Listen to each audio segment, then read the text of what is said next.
皆さんこんにちは。私はシレンナです。第1172話のタイトルはエルバフの運命。イムとルフィの視線がついに交差した。エルバフはイムがキリンガム星を通じて生み出した悪夢の怪物とイムがドミリバーシを用いて作り出した悪魔によって侵略されつつある。この壮大な開口が起こる前に第1172話はエルバフの戦場における混乱から始まる。ロキはキリンガム星が生み出したドラウグル、前話で冥界に落ちたドラウグルと対峙していた。ロキは決意を込めて前進し、両手で武器のラグニルを握りしめ、再び壊滅的な一撃を放つ。雷鳴のような轟音が戦場に響き渡り、ドラウグルの身体を粉々に砕く。この話の冒頭は、ロキがドラウグルの身体を完全に粉砕するところから始まる。白い骨の破片があちこちに飛び散り、悲惨な光景が広がる。ルフィとロキは戦いが終わったと思った。しかしその直後、地面が不吉な揺れを始めた。本来なら生気のないはずの骨の破片が空中に浮かび上がり、まるで自らの意志を持っているかのように集まり始め、怪物の元の姿を再構築していく。忘れてはならないのは、これがキリンガム星によって生み出された悪夢の怪物であり、本物の怪物ではないということだ。ドラウグルはまだ戦っており、全く倒されていなかった。これにはロキも非常に苛立ちを感じた。特にあれほど破壊的な攻撃を放った後だったからだ。ロキはラグニルを強く握りしめた。怪物が再生しただと、クソ、またあの力か。爆発的な力に突き動かされ、ロキは高く跳躍した。彼の覇王色の覇気が激しくほとばしり、周囲のすべてを歪ませ、雷をまとったラグニルは空間そのものを歪ませているようだった。ロキは空から急降下し、壊滅的な一撃を放った。ドラウグルは巨大な剣を掲げて防御しようとした。巨大な稲妻が空を引き裂き、驚異的な力で地面に激突した。怪物の剣はまるで紙でできているかのように瞬時に粉砕された。覇王色の覇気をまとった一撃が怪物の頭部を直撃した。今回は違った。骨は以前のように散らばることはなかった。いや、それらは地面に触れる前に焼き尽くされ、空中で灰と化した。ルフィでさえ呆然とし、言葉を失った。ロキはルフィを見て大声で叫んだ。急げ、ルフィ。時間がない。今エルバフを救わなければ全てが終わってしまう。ロキは悪魔の実のハイブリッド形態に入った。骨が砕けるような音が身の毛もよだつほど響き、筋肉が異様なほど膨張し、背中から巨大な翼が広がった。ロキは巨大なドラゴンへと姿を変えた。ルフィ、うわーすっげー。そのドラゴンはルフィを見下ろし、低い声で命じた。驚いている時間はないぞ、ルフィ。俺の背中に乗れ。ルフィは自信に満ちた様子でうなずき、躊躇なくドラゴンの背中に飛び乗った。1羽バタキだけで地面が揺れ始め、2人はエルバフの太陽神の王国へと向かい、驚異的な速度で雲を切り裂いていった。ルフィとロキは妖怪へと直行し、ルフィは巨大なドラゴンと化したロキの背に乗っていた。彼らが妖怪に近づくと、目の前の光景は恐ろしいものだった。王国全体がキリンガム星によって生み出された巨大な怪物に侵されていた。古代の建造物は廃墟と化していた。大地は大規模な戦争が起きたかのように破壊され、巨人の戦士たちの絶望的な悲鳴が空に響いていた。ひでえな。ロキは悔しそうに奉公した。遅かったか。民を守れなかったことが彼を苦しめていた。空を旋回し、状況を把握して次の行動を計画しようとしていた時、彼らは2つの人影を見つけた。どうやらドリーとブロギーのようだった。ルフィは安堵の笑みを浮かべ、共に会えたことを喜びながら彼らに呼びかけた。しかし彼らが着地した時、反応は彼が想像していたものとは全く異なっていた。ブロギーは一言も発さず、何の説明もなく巨大な斧を振り上げ、ルフィに向かって猛烈な攻撃を仕掛けてきた。ロキは瞬時に反応した。その反応は非常に素早く、この致命的な一撃を防いだ。衝撃は凄まじく、彼らの足元の地面がひび割れた。ルフィはこの時になってようやく異変に気づいた。彼の友人たちがおかしい。巨人の身体は歪み、目からは見慣れた輝きが失われていた。あの理性、あの命が。彼らはルフィが知っている誇り高き戦士ではなく、悪魔のように見えた。彼らの背後から一人の女性が幽霊のように静かに現れた。それは他でもない、軍港を統率するものだった。しかし、彼女の目はうつろで生気がなかった。ロキは何が起きているのかを即座に理解した。間違いない。親父に取り付いていたあの何かが今はこの女の身体を乗っ取っているんだ。ルフィはいつものように勇敢に前に歩み出し、目の前の冷たく脅威に満ちた存在と対峙した。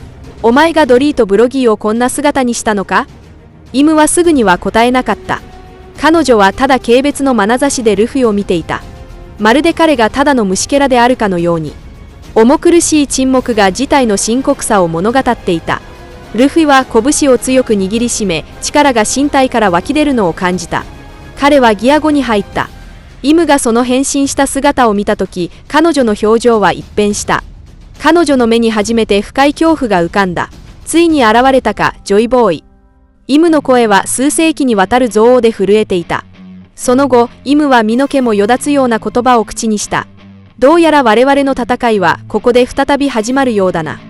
ロキは戦略的にドリーとブロギーの前に立ちはだかり、真の同盟者のようにルフィの背中を守っていた。彼はルフィにドリーとブロギーの相手は自分の責任だと言った。彼は2人を倒し、脅威を解くことで正気に戻してみせると約束し、ルフィにはイム、いや、目の前にいる憑依された女性に完全に集中するように言った。ルフィは力強く答えた。わかった、俺があの女をぶっ飛ばす。ロキはその後、真剣な表情でルフィを見ていった。頼んだぞ。エルバフの未来、俺の民の未来はお前の手にかかっている。この話はここで終了となる。これは時代を画する開口である。ルフィ対イムは第1173話から始まり、救済はない。イムの契約の実質は分霊箱のようなものであり、彼女を倒す真の方法は、まずこれらの分散した分霊箱を破壊することにあるかもしれない。昨年11月26日の第1165話の詳細と伏線に関する分析で、私はイムが発動するドミリバーシに必要な代償とその能力の本質を解析しようと試み、分霊箱の仮説を提唱した。まず、イムがドミリバーシを発動するには寿命を代償にする必要がある。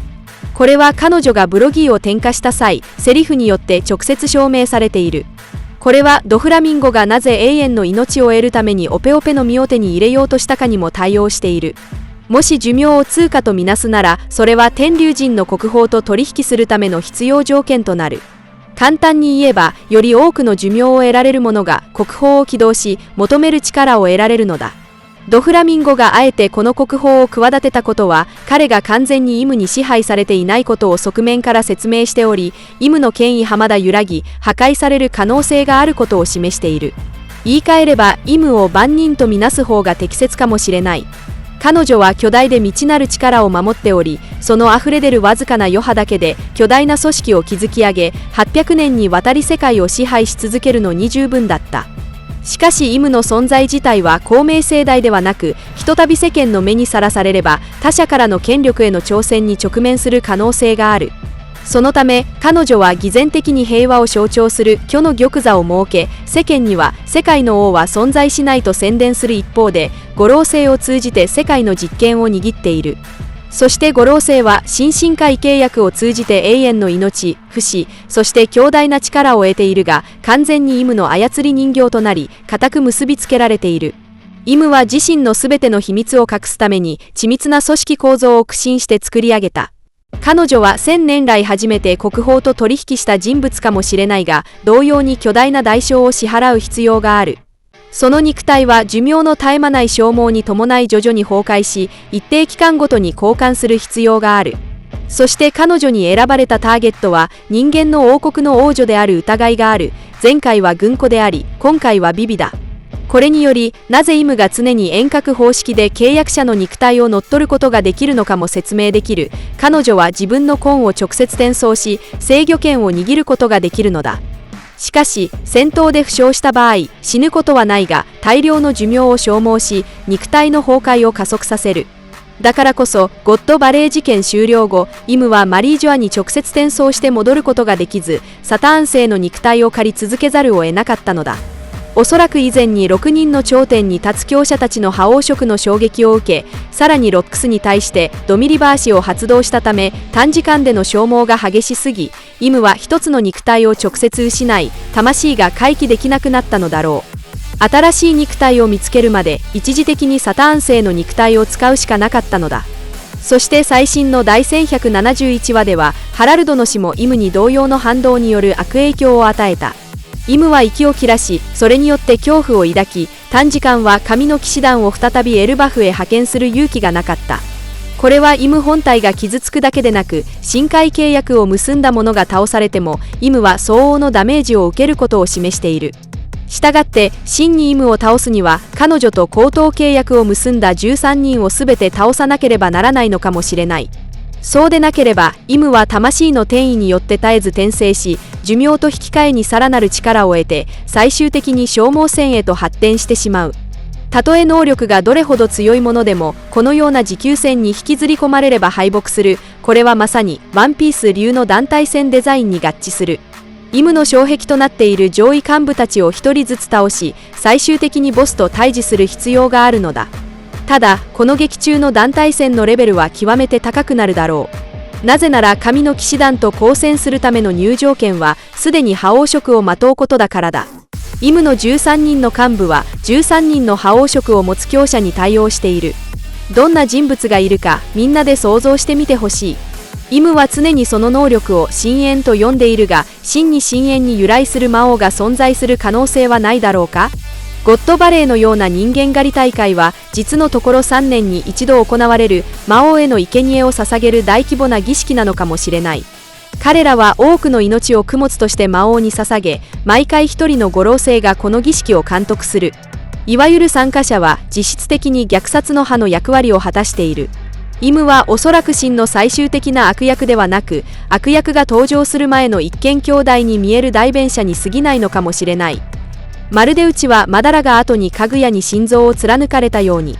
いわゆる天龍人の国宝は長い間イムの力と普及への渇望を満たすための餌としてこの種の取引を利用して生類の寿命を収穫し続け、最終的にイムはこれらの寿命を借りて完全体としての復活を遂げるつもりなのだろう。言い換えれば壁画の巨大な怪物はイムではなく天龍人の国宝の中に潜む真の危機なのかもしれない。第一の世界ではそれは二課に敗れ、第二の世界ではジョイボーイに重傷を負わされたが、それは真に死んだことはなく、神が人間界に残した造物を装っていわゆる世界の王の背後に潜伏し寿命を蓄え復活の木を待っているのだ。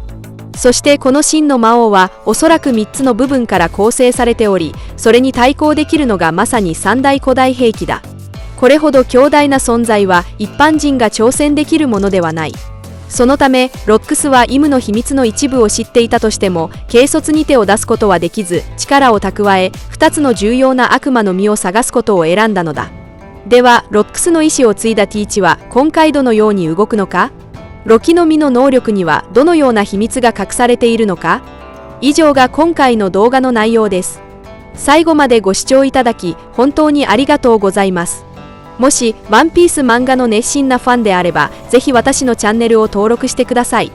皆さんの応援が私の動画制作の最大の原動力です。それではまた次回をお会いしましょう。